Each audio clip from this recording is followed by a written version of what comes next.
Hi friends, இன்றைக்கி எனக்கு தெரிஞ்ச ஒரு சின்ன டிப்ஸு தான் உங்களை சொல்ல போகிறேன்.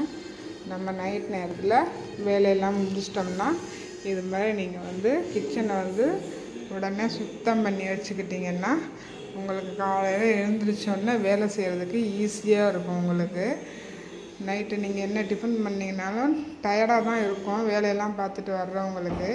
இருந்தாலும் நம்ம அலுப்பை பார்க்காம இது மாதிரி நீங்கள் கிச்சனை சுத்தம் பண்ணி தொடச்சி வச்சிட்டிங்கன்னு வச்சுக்கோங்களேன், காலையில் நம்மளுக்கு எழுந்திரிச்சோன்னே ஃப்ரெஷ்ஷாக இருக்கும். கிச்சனை பார்க்கும்போது டக்குன்னு வேலை செய்கிறதுக்கு தோணும்.